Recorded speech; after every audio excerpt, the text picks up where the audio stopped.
It was Community Week, and Millie and Molly's class was deciding, what can we do to brighten up the lives of the lonely people in our town? Well, Humphrey, nice to see you thinking of others.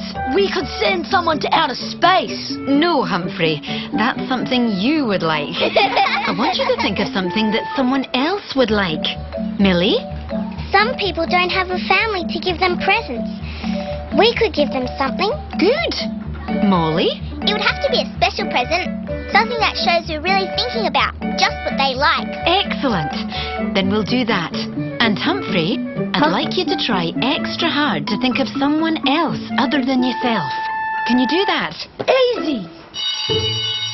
while Humphrey knew who he was going to give a gift to, Jack and Tom couldn't think of anyone in need of brightening up. Well, I've got no idea. Millie, Molly, can you think of anyone who doesn't have family or friends? You know everyone in the whole town. Sure, Jack. Now, Beefy, I'm giving you something to eat, so don't get cross. Farmer Haggerty isn't lonely. He's got all his animals to keep him company. But his animals don't talk to him. Oh, no, you don't.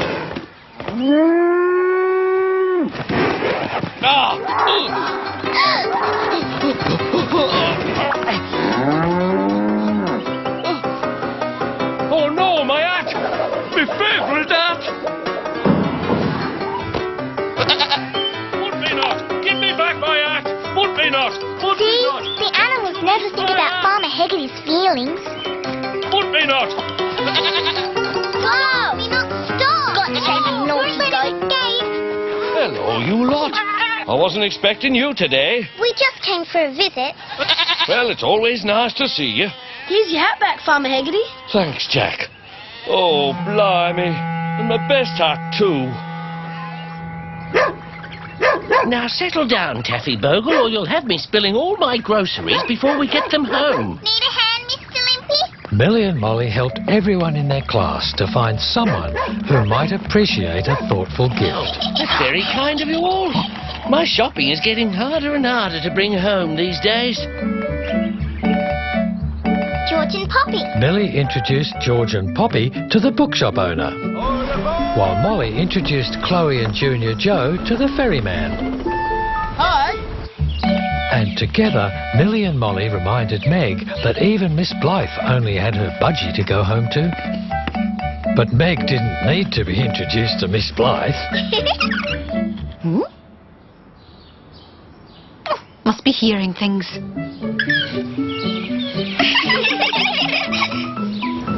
And finally, Charlie, who only had his giant hot air balloon for company, was going to meet Sophie and Elizabeth. You can see his big balloon. Molly and I went up in Charlie's balloon once. Everything seemed so small from up in the sky. It was a bit scary too. Really scary. Look, there's Humphrey with Zoltan. Hello, Humphrey. What's wrong with you? Zoltan was supposed to find someone lonely from Mars. Why someone from Mars? It must be lonely when you're on Earth and your whole family is on another planet. Yeah, right. Poor thing. But Zoltan couldn't find one Martian anywhere. And now now Miss Blythe will be cross at me and think I'm being selfish. I haven't got anyone to give a present to. Don't worry, Humphrey. We'll help you find someone. Really? That's Aunt Maud's house. You don't mean I should give a present to Aunt Maud? No way. Never. She's too snippy and scary. Well, you have to give a thoughtful gift to someone. And Aunt Maud is the only one left we can think of who doesn't have any family in town. Bet she hasn't got any friends either. You don't want Miss Blythe to think you're selfish, do you? No. Then... What's this? What are you young people doing lurking around my house? Oh, Aunt Maud! That's my name. Don't wear it out. Very nice to see you. Fiddlesticks. What have you got to say for yourself, boy? Nothing. Well, I don't want you lurking around my house. Find something useful to do. Yes, Aunt Maud. Good luck. While poor Humphrey was left to work out what possible gift he could give snippy Aunt Maud, Millie and Molly realised they had a big problem of their own. Who are we going to give a gift to? Tomorrow is the end of Community Week, and we haven't got anyone to give a gift to. I can't think of anyone left in the whole entire town.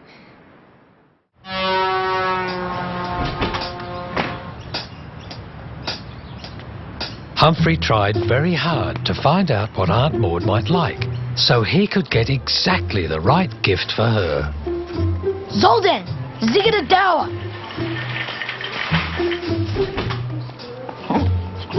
Zoldan, Zigga-da-dower-dower. Why do they never have the brand I like?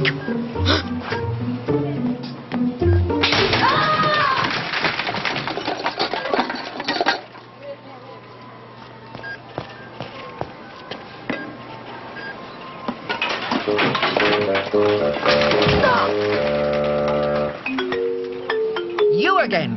You're not following me, are you? Why would I be following you? Fiddlesticks.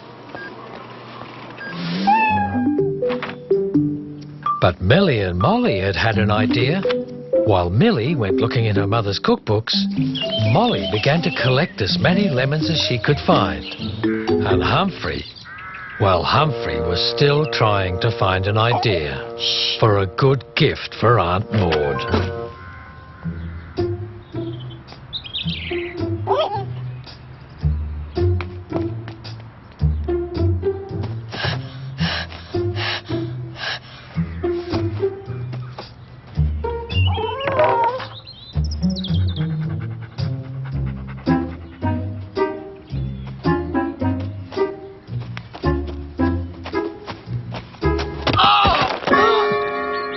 Meanwhile, Millie began to deliver mysterious envelopes to special places all around town. And Molly delivered more mysterious envelopes to other special places just outside town.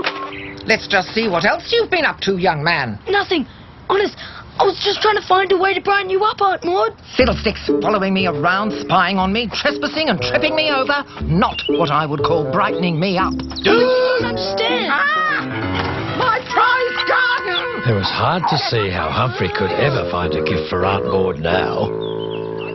On the last day of Community Week, everyone who received a letter from Millie and Molly came to the school. The letter had been an invitation to afternoon tea. Would you like to have some lemonade, Mr. Limpy? I made it myself from real lemons. That sounds lovely, Molly. And I'll have one of your biscuits, Millie. Cooked by yourself, I suppose. With a little bit of help from Mum.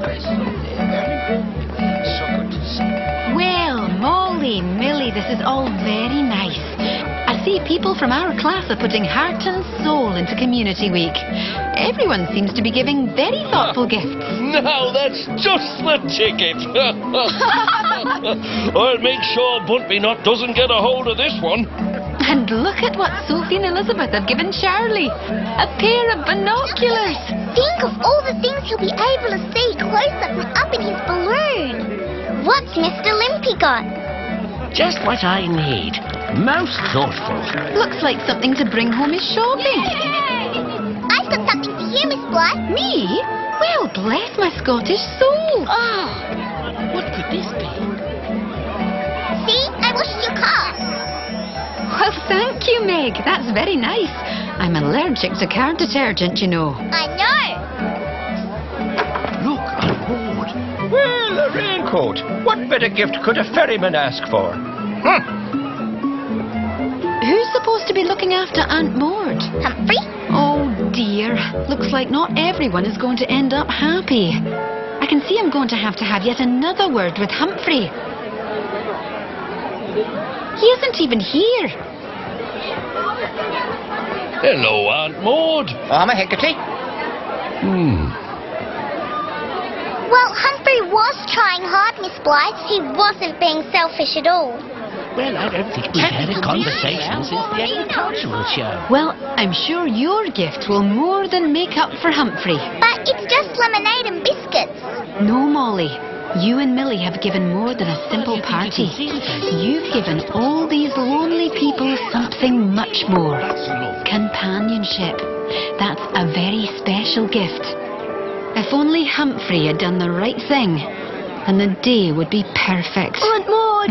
Where's Aunt Maud? What do you want now? Aunt Maud, Yes, spit it out. I've got a gift for you. Oh, yes, and what could you possibly give me that I would appreciate?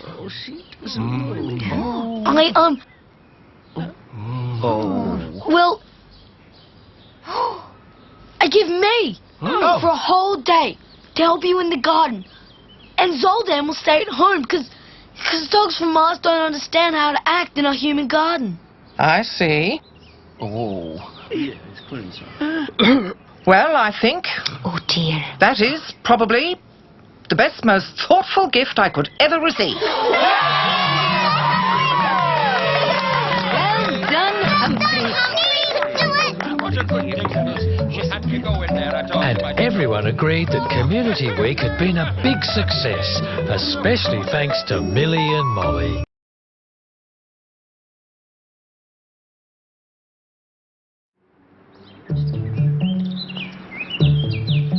Millie and Molly had one favourite shop in town, the pet shop. There were lots of different animals to enjoy. Oh, look over here, Millie. Look at the little mice. They're so cute. And they really loved to visit Farmer Haggerty's farm, where they could help him with all his animals, like Salt and Pepper.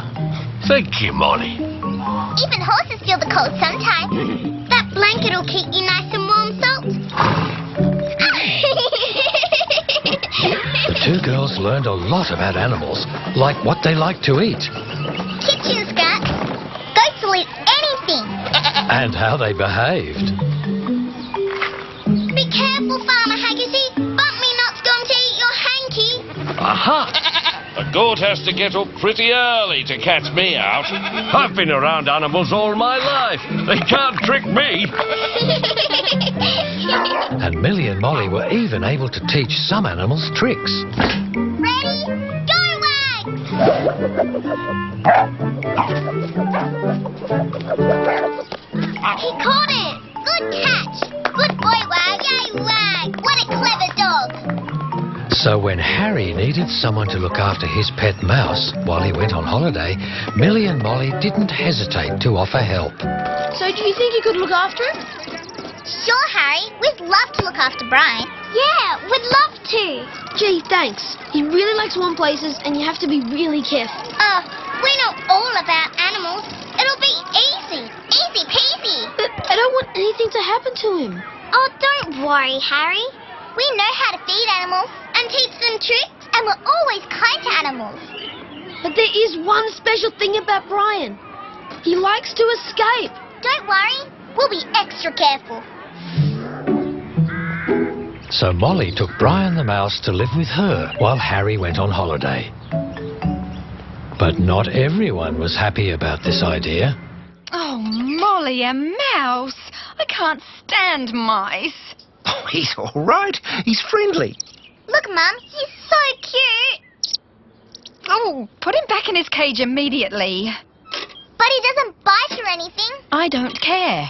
If we have to look after that thing, he has to stay in his cage at all times. You're not a thing, are you, Brian? You're just a cute little mouse. Mum's right. The best place for Brian's in the cage. Besides, he'll be safer there from Tomcat. No, Tomcat. Brian is not your dinner. He's our new friend. Your new friend, Molly. Oh, and please take that cage off my dining table. Come on, Brian. You can come and live in my room. Millie's coming over to play soon.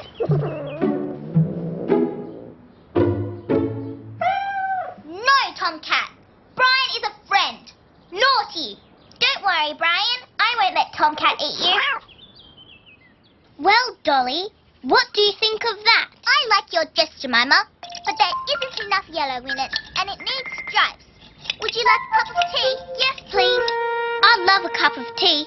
Thank you very much, Dolly. Well, my servants have gone out, so I hope you won't mind if I give you tea myself, since I am a princess. No, I don't mind. Brian! Tomcat!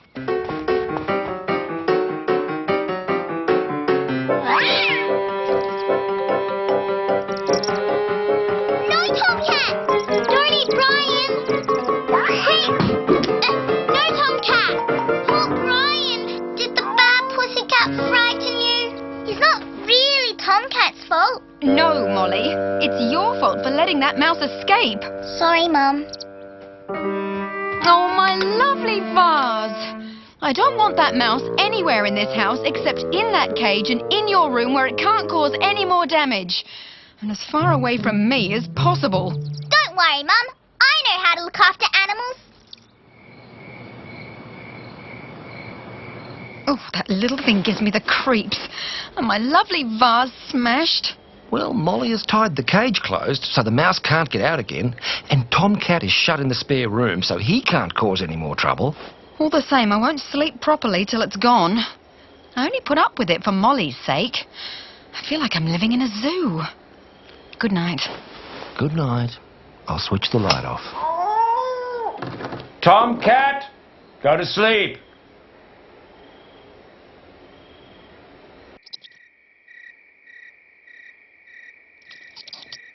I'm really hungry. Put it down.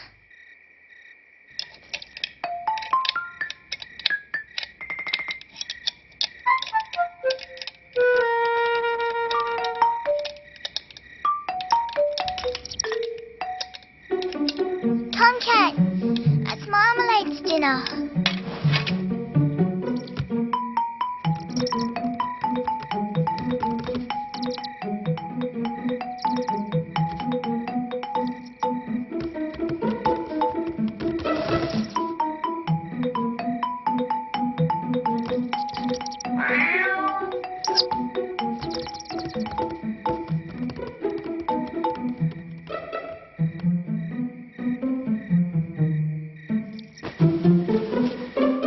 Is that your knee on my back? No?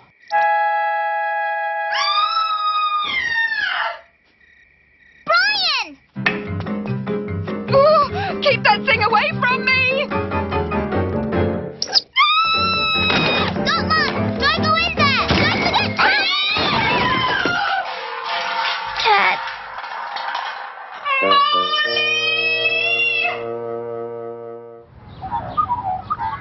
I think it was the fall over the cat that really did it. I didn't know Mummy could get that angry. Well, never mind. You can visit Brian here until Harry comes home tomorrow. Brian will be safe. Go away, Marmalade. She's as bad as Tomcat. I said go away, Marmalade. Brian is not for eating. Don't worry, Molly. I won't let Marmalade near Brian, and I know how to look after animals, and I definitely won't let Brian escape. Brian! Brian! But even before Molly had gone home that morning, Brian had already escaped. Come out, Brian. Harry will miss you if you don't come back. Millie and Molly looked everywhere. Not in here. He's not under here either. Brian, where are you? Brian! Brian! Don't hide from us, Brian. Please! Come out, Brian. Brian! Millie and Molly had no idea where he'd got to or how to find him. Marmalade! But they knew enough about animals to realise Marmalade was likely to be the best at finding Brian. But Marmalade didn't seem to be interested in hunting anything. And when she didn't seem to want to eat her dinner, Millie and Molly had a sick feeling that Marmalade had already found Brian. And they would have to tell Harry that they weren't as good at looking after animals as they thought. Poor Harry's going to be very sad if he doesn't have a mouse to come home to tomorrow. Yeah. Unless... That gives me an idea, Molly. Did you get it? This is all the pocket money I have. That should be enough with my pocket money. The dark one's too dark, and the brown one's too brown. We'll take the grey one, please. Yes, the grey one. He looks just like Brian. I hope Harry won't notice. The next day, Harry was back from his holiday and came to collect his mouse. That wasn't really his mouse. Brian, I'm back. Time to go home. It's me, Brian, Harry. Brian, what's wrong with Brian? It's like he doesn't know me anymore. Well, maybe he just needs a little while to remember you. Huh? Brian? He's not even trying to escape. Brian's always trying to escape. Yes. He doesn't even want me to touch him. We should just tell him the truth. Truth? About what? Well, while you're away, well, something very, bad happened. Bad? Look, Brian! Marmalade didn't eat him. What? Oh, cute. They're going to talk to each other. 2 Brians? Really cute. What was that about your cat? Well, Harry, So Millie and Molly explained everything that happened never believe it. and everything they thought had happened. While you're on holidays, a big, big, big adventure. But Harry was very happy to now have 2 mice instead of 1. So he forgave Millie and Molly for trying to trick him because they'd told him the truth. In the end, Marmalade. and Marmalade seemed to have her appetite back. Oh, cute. A few weeks later, Harry brought a surprise to school. Baby mice. The Brian you bought me wasn't a Brian at all. He was a she. Brian and Bryony have had babies. Millie, Molly, you can have first choice if you want one. Oh, no thanks, Harry. Not with Marmalade and Tomcat around. That's right. And looking after mice was much harder than we thought. Can I have one? Harry, I want a mouse too.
Things change in Millie and Molly's town. There was a time when the ferryman didn't even have Bosun, his cat, to keep him company. Would you be wanting a ride on my ferry, Molly? No, thank you very much, Mr. Ferryman.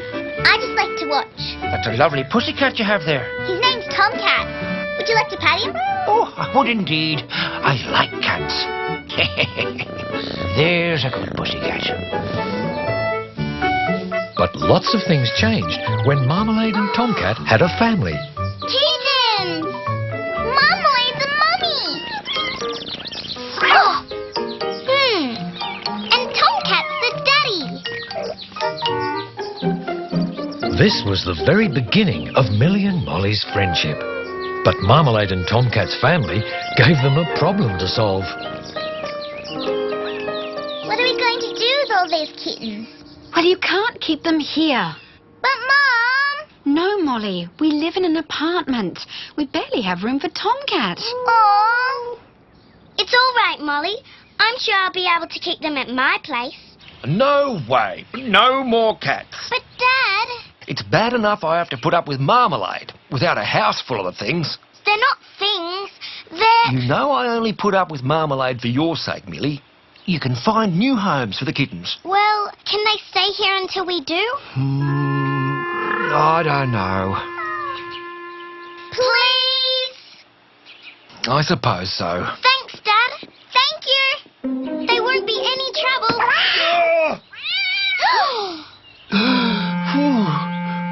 Just keep them away from me.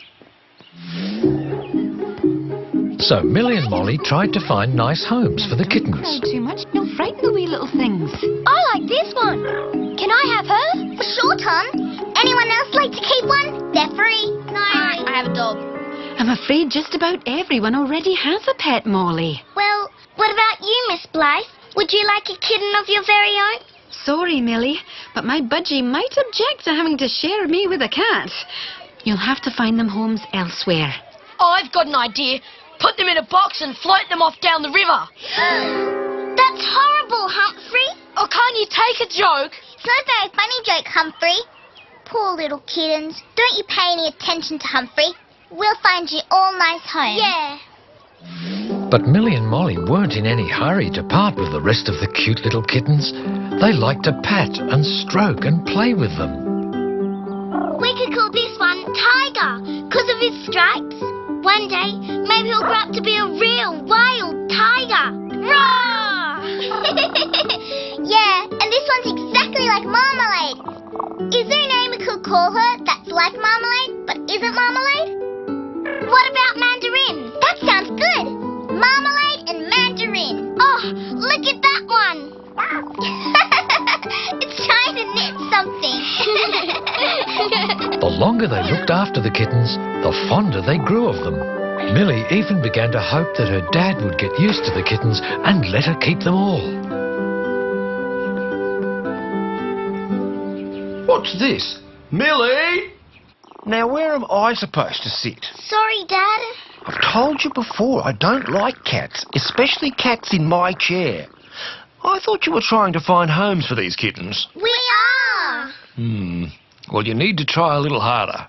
Now, I'm going down to the river to cheer up the ferryman who's feeling a bit lonely. And when I come back, I don't want to see any cats anywhere near my chair, right? Yes, Dad. He might still change his mind and let us keep them. Millie! Are you all right, Dad? No, I'm not all right. I've just tripped over the kitten's basket and hurt my leg. Oh! Oh, what the... What's this? Oh, that's the milk for the kittens. Cats again. Now, I'm going to change my pants, find a walking stick, and go and see the ferryman. And you girls, you are going to find the kittens' homes by the end of this week, or I will do something about it myself. This week? Millie and Molly had to try extra hard to find the kittens' new homes if they were going to do it by the end of the week. Well, I can take one of these. This one's cute. That's Tiger. You You will find him a nice home, won't you? Of course, Millie. And Tiger will make someone a lovely pet. But not everyone's interested in having a pet. I am not interested in having a pet. But they're cute. Cute? What good is cute to me? Well, they keep you company. Company? Why would I need company? I've got my vegetables. Well, sometimes the kittens can make you laugh. Fiddlesticks. I've yet to meet anything that'll make me laugh. And some people didn't have room for pets. I don't have room for pets. But you have a whole farm. That's right, but all my animals are working animals. Even my farm cat earns its way by keeping the mouse population down. And some people were even allergic to pets. Oh, no. I'm allergic to pets.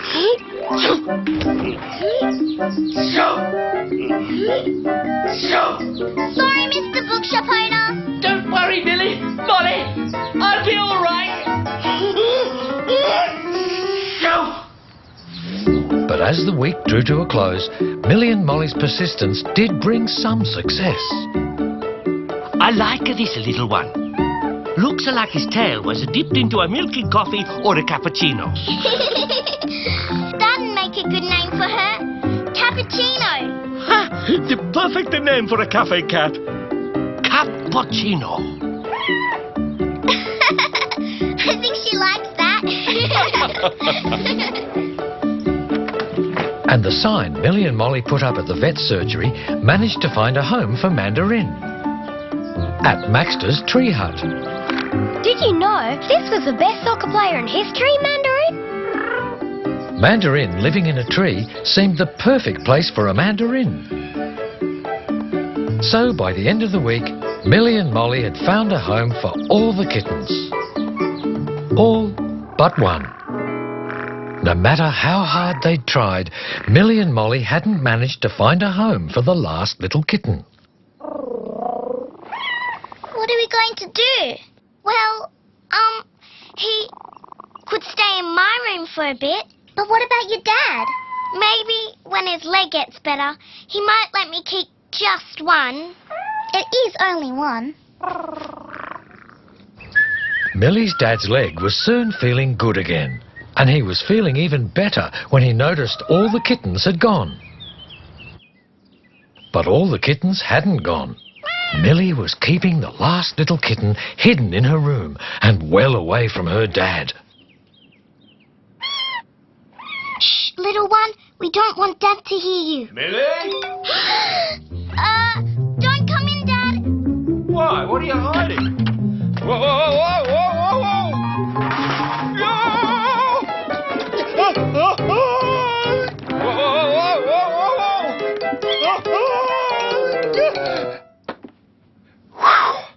That was close. Now, what was that ran under the bed?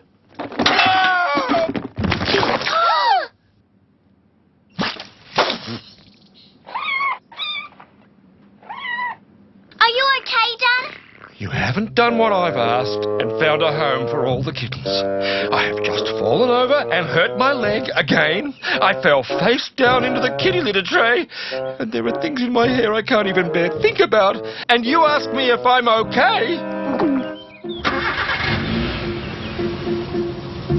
But, Dad, what are you going to do with the little kitten?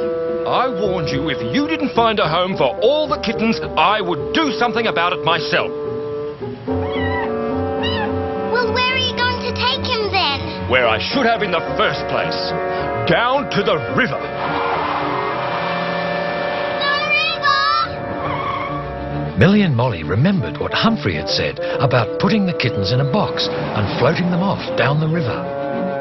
The kitten was in a box, and Millie's dad was heading for the river. The friends knew a shortcut to the river, but could they get there in time to stop Millie's dad? It was still a long way to run to beat a car.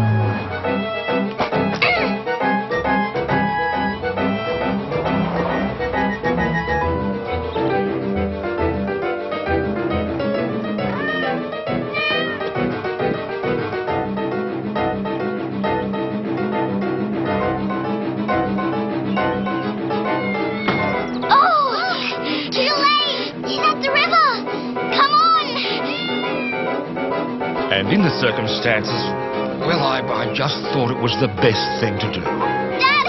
Dad! Please don't! We'll find him a home. We will! Too late. Too late? I've already found him a home. Huh? Don't you two worry. This little kitten's going to have the best home ever, keeping me from being lonely on my ferry. Hooray! And that's how the ferryman came to have Bosun, who grew up and kept the ferryman company his whole life. How Bosun got the scar over his eye? Well, that's a whole other story.